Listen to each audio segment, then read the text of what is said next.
Do you want to pass the GRE test in 2025? Well, of course you do. So let's cut to the chase. Here's how you do it. Learn from your mistakes. Wait. I know that learning from your mistakes sounds simple, but let me explain. In today's class, I'll show you some of the biggest mistakes GRE test takers make in each measure, how you can avoid them, and reveal how learning from your mistakes will help you pass the GRE test in 2025. Before we get started, download the free E2 2025 GRE Study Pack. It includes a test checklist, test overview, test tips, and bonus practice tasks for each measure. To download it, click the link in the description or comments. Let's start by looking at one of the biggest mistakes test takers make in the GRE analytical writing measure.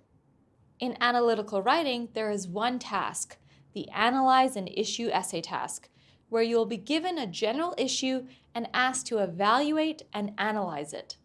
You're required to develop a coherent argument for the issue and support your argument with examples.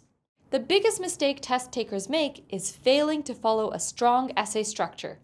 To achieve that high score, a structure is essential. Let's take a look at the E2 essay structure. Our recommended structure is based on a 5-paragraph response. The first paragraph is your introduction, and that's followed by 3 body paragraphs. The 5th paragraph is your conclusion. By separating each main point into its own body paragraph, it helps with making your response more likely to be well organized, clear, and easy to follow. Starting with the introduction, you should aim to address 4 aspects. You should introduce the issue so that the reader knows what they're going to read about. Then, give more context or define any key terms related to the task. This helps show that you clearly understand the task and its topic. You'll then state your position, whether you agree or disagree with the statement. Your position needs to clearly say whether you agree or disagree with the statement, claim, recommendation, or policy given in the issue, because you're being scored on how well you articulate a clear and insightful position. You finish the paragraph by briefly but clearly stating your reasons for your position so that your reader knows that you'll have a fully developed position that's supported by evidence. You can see that using the structure for your introduction allows you to start with a broad introduction of the issue and then add more specific information, narrowing the topic down to what your position is and what your arguments are. By writing your introduction this way, you're showing how your response is going to address the task in a logical and clear manner. Body paragraph 1 is where you give your strongest reason. We recommend doing this here because it makes your response more compelling.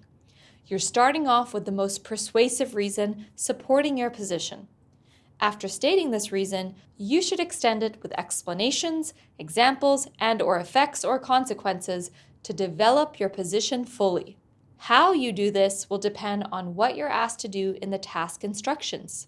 Finally, and very importantly, you also need to then explain how your reason shapes your position.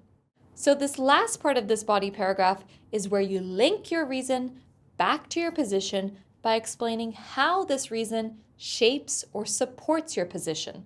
Body paragraph 2 is where you write about the second reason that supports your position.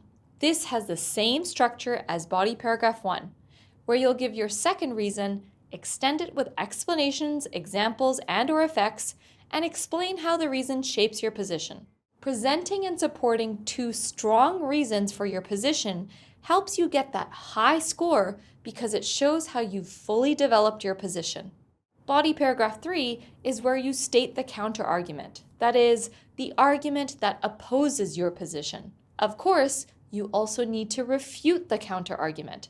That is, you need to show how it's weak or outweighed by other stronger arguments. It's always best practice to cover the counter-argument. That's because refuting the counter-argument, showing why it's not persuasive enough, helps to add extra strength to your position. It also shows that you're developing the position fully and persuasively because you're explaining why the opposite argument is not correct. The last paragraph is your conclusion. As you transition from body paragraph 3 You should recap the counter-argument, explaining why it's not correct. You should then restate your position. Then, to round out the response, finish up with a recommendation or a prediction related to the topic. This brings the argument to a close and ends your response by leaving your reader with an interesting general point related to the topic. Your conclusion is a little like your introduction, but in reverse. You're moving out from the specific reasons in your body paragraphs and back to the broad task topic, giving your response a strong and impactful ending. And that's it! Be sure to practice using our E2 analytical writing structure so you know exactly what to do on test day. If you want to review a full essay response, just download the free E2 2025 GRE study pack from the link in the description or comments. Also included in the study pack is an additional GRE analytical writing practice task. Check it out. Okay, let's move on to one of the biggest mistakes students make in the verbal reasoning measure. In the verbal reasoning measure, reading comprehension questions are multiple choice questions based on reading passages, requiring you to choose the best answer out of 5 options. Let's take a look at an example task. So here it is, and let's start by looking at the instructions. It says, which of the following, if true, most seriously undermines the argument? This is where test takers run into trouble and make a big mistake by failing to pin down what argument the author is making. To answer this question successfully, you need to have the author's argument crystal clear in your mind. Let's see why. Looking at the instruction again, we can see it's asking us to find the best answer option from the 5 choices that most weakens the argument that the author of the passage makes. Okay, so what is the author's argument? Here's a tip. Read the passage with 3 questions in mind. Number 1, what is the writer claiming? Number 2, what evidence do they have? And number 3, what can we infer? Let's read. The passage says, even after numerous products made with artificial sweeteners became available, sugar consumption per capita continued to rise. Now manufacturers are introducing fat-free versions of various foods that they claim have the taste and texture of the traditional high-fat versions. Even if the manufacturer's claim is true, given that the availability of sugar-free foods did not reduce sugar consumption, it is unlikely that the availability of these fat-free foods will reduce fat consumption. Okay, let's start with what is the writer claiming? The last sentence in the passage tells us that the writer is claiming that it is unlikely that the availability of fat-free foods will reduce fat consumption. Next, what evidence do they have? The example the author gives is that the availability of sugar-free foods did not reduce sugar consumption, as stated in the first sentence of the passage. Finally, what can we infer? The writer is saying that fat-free and sugar-free foods are likely to be directly comparable and that the introduction of fat-free foods won't reduce fat consumption. Now that we have a clear picture of the passage, let's go back to our instruction, which reads, which statement from our list of 5 answers most seriously undermines the author's argument? Let's remind ourselves of what the author is claiming, that fat-free foods won't reduce fat consumption. Answer option 1 states that several kinds of fat substitute are available to manufacturers, each of which gives a noticeably different taste and texture to products that contain it. Does this statement support or undermine the author's argument? It potentially undermines the author's argument, inferring that a range of fat substitutes are available to manufacturers that might increase their chances of success.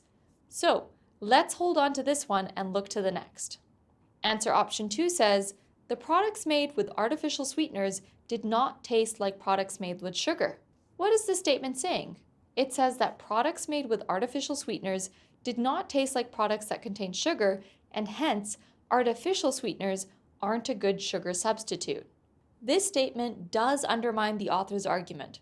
The inference to be drawn from this statement is that people did not buy sugar-free foods because they did not taste as good as foods that contain sugar. Okay, this one has potential as well. Before we tick this one off, let's look at the others.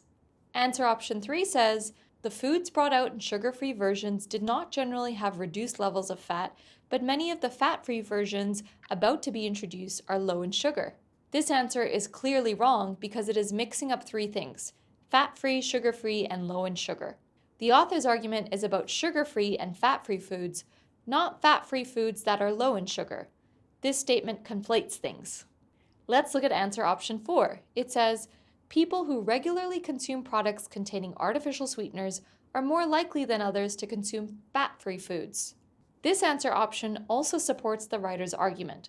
Even if true, sugar-free eaters weren't a large enough group to reduce sugar consumption, there is no reason to believe they will reduce fat consumption. Finally, answer option 5 says, not all foods containing fat can be produced in fat-free versions. This statement strengthens the writer's argument that overall fat consumption will not decline because these foods won't be made using fat substitutes.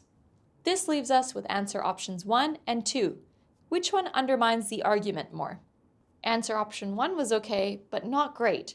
It did undermine the author's argument, but didn't seriously undermine it.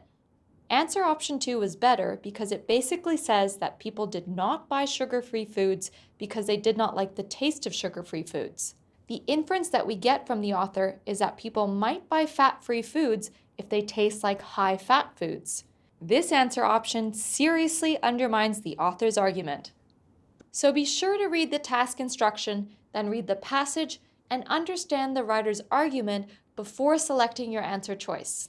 And remember to download our free IELTS 2025 study pack and get started on your GRE test preparation.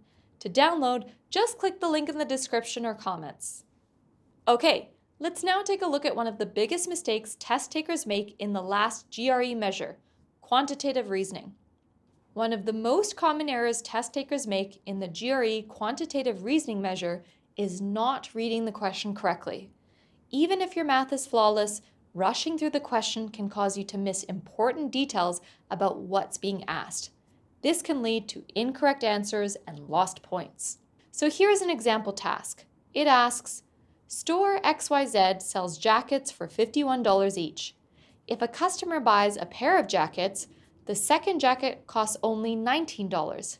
How much money does the customer save per jacket by buying a pair of jackets instead of two jackets separately? And here are the answer options. A, $16, B, $19, C, $22, D, $26, or E, $32. Okay, here's where I'll show you where students make their mistake and how to solve for the answer correctly. First, many students will calculate the total cost of two jackets if bought separately. 51 plus 51 equals 102. Then, calculate the cost when bought as a pair. 51 plus 19 equals 70. The total savings is 102 minus 70 equals 32. We see that 32 is one of the answer options. The mistake that students make occurs when they are in a hurry, see the 32, tick it off even though they haven't finished solving the question as directed by the instruction. The question asks for the savings per jacket, not the total savings. If we jump into choosing 32, we have missed a step in the solution and our answer 32 is wrong. We would have known this if we had read the question carefully. If we had read and analyzed the question properly and we needed to solve for savings per jacket, we need to take that extra step of dividing by 2, an average of savings for 2 jackets. We get the average savings by taking 32 and dividing it by 2 jackets. So 32 divided by 2 equals $16 of savings per jacket. The correct answer is option A, $16. See how important it is to read the question carefully and clearly understand the instruction? Always ask yourself, what is the question really asking me to find? Have I covered all the steps I need to find the correct answer? Final tips. So, as you've seen, these are just some of the most common mistakes test takers make. During your test preparation, you too will also make mistakes, but that's okay. Make sure you take time to stop, analyze where you went wrong, and improve so you don't make that mistake again. Some of you may be thinking, I make so many mistakes, it's going to take me forever to look at each mistake. Well, let me explain. Imagine you've taken a GRE verbal reasoning practice test and you answered half the questions correctly. As we can see, there's definitely some room for improvement. Now, it may seem like it'll take too long to go over all the wrong questions, but imagine if you don't do that. You'll keep doing practice questions or take another practice test and get the same results, and you'll just keep going like that forever without seeing much of a difference. But if you tackle each mistake one by one, you'll be sure to improve, and that'll save you time in the long run. Now, if you're wanting to fast track your GRE test preparation and pass your test as soon as possible, head over to e2testprep.com and sign up to one of E2's GRE courses, which includes practice tests, mock tests, live classes, tutorials, and more. You won't regret it. And remember, if you're needing to get started with your GRE test preparation, download our free GRE 2025 study pack. It includes a test checklist, test overview, test tips, and bonus practice tasks for each measure. To download, click the link in the description or comments. And that's it for this lesson. Let me know in the comments if you've made any GRE mistakes before and how you can improve or have improved from them. Good luck with your GRE preparation in 2025, and see you next time!